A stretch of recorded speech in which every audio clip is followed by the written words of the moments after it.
Richard Eliezer bebas telah melakukan penembakan terhadap korban. Irjen Pol FS menyuruh melakukan dan menskenario peristiwa seolah-olah terjadi peristiwa tembak-menembak di rumah dinas Irjen Pol Ferdi Sambo di Komplek Polri Duren 3. Meski penembakan dilakukan Barada Richard Eliezer karena alasan perintah atasan, Eliezer bisa lolos dari jerat hukum. Hal ini diungkapkan Menko Polhukam Mahfud MD. Mahfud berpesan kepada Polri untuk memfasilitasi LPSK guna melindungi Barada Eliezer yang ditahan di Bareskrim Polri, agar selamat dari segala ancaman dalam menjalankan perannya sebagai justice collaborator. Memfasilitasi LPSK untuk memberikan perlindungan kepada Barada agar dia selamat dari penganiayaan, dari racun, atau dari apapun, sehingga pendampingan dari LPSK itu supaya diatur sedemikian rupa agar nanti Barada E bisa sampai ke pengadilan dan memberikan kesaksian apa adanya, yang mungkin saja kalau dia menerima perintah itu dia bisa saja bebas. Surat permintaan perlindungan sudah dilayangkan keluarga Eliezer kepada Presiden Joko Widodo dan Mahfud MD. Komisi Nasional Hak Asasi Manusia atau Komnas HAM saat ini fokus pada kemungkinan pengadilan Eliezer sebagai tumbal dalam kasus pembunuhan Brigadir Yosua.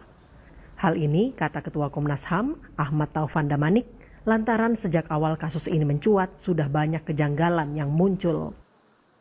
Pernah dengar saya mengambil satu sinyal-sinyal, saya tidak bisa, tidak tega, saya bilang, seorang Barada E itu kemudian jadi tumbal semua persoalan ini, mestinya bisa menangkap apa yang saya maksud dengan kami concern pada fair trial. Kan begitu. Saya ribut soal CCTV. Kenapa? Karena CCTV kalau dihilangkan ya fair trial akan sulit didapatkan. Kenapa? Karena ada langkah-langkah obstruction of justice, menghilangkan barang bukti, mengatur segala macam sehingga kemudian tidak terbuka apa sebetulnya yang terjadi, siapa melakukan apa, di mana, kapan, apa barang buktinya. Peran Komnas HAM dan LPSK penting dalam mengawal kasus yang diusut polisi dan diputus hakim di pengadilan kelak. Demi kasus yang sampai Presiden Joko Widodo turut memberi perhatian khusus. Tim Liputan, Kompas TV. Dan saudara, apa yang ingin digali Komnas HAM dari Barada Eliezer dan Irjen Ferdi Sambo dalam pemeriksaannya hari ini? Kita akan tanyakan pada jurnalis Kompas TV, Renata Panggalo di kantor Komnas HAM. Renata, apa fokus pemeriksaan Komnas HAM pada kedua tersangka pembunuhan Brigadir Yosua yang direncanakan akan dilakukan pada hari ini?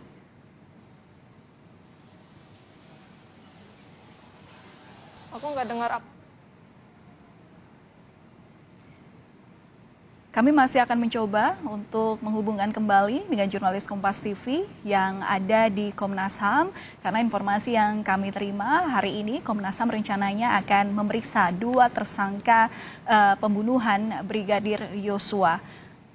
Renata, bisa mendengar suara saya?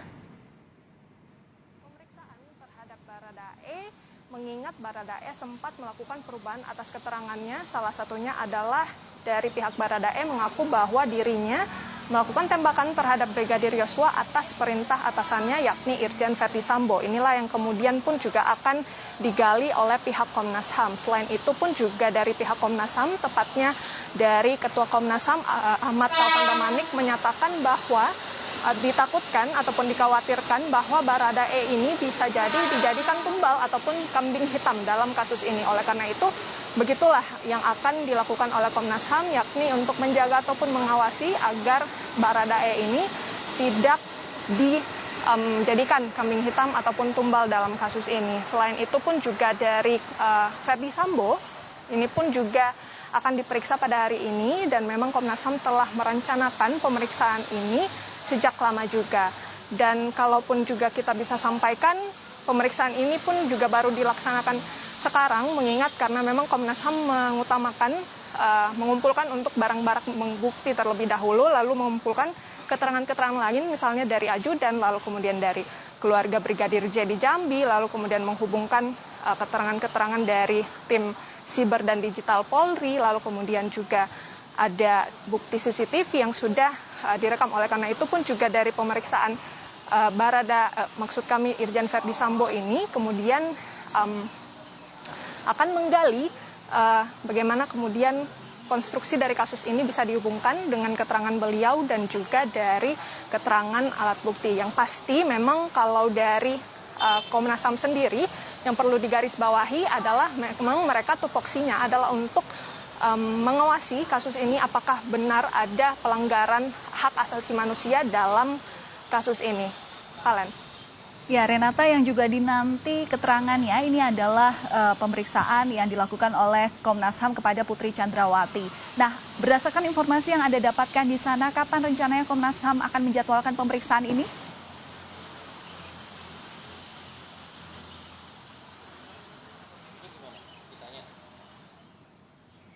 Ya, nampaknya terjadi gangguan komunikasi antara studio dengan Renata Panggalo yang ada di lokasi.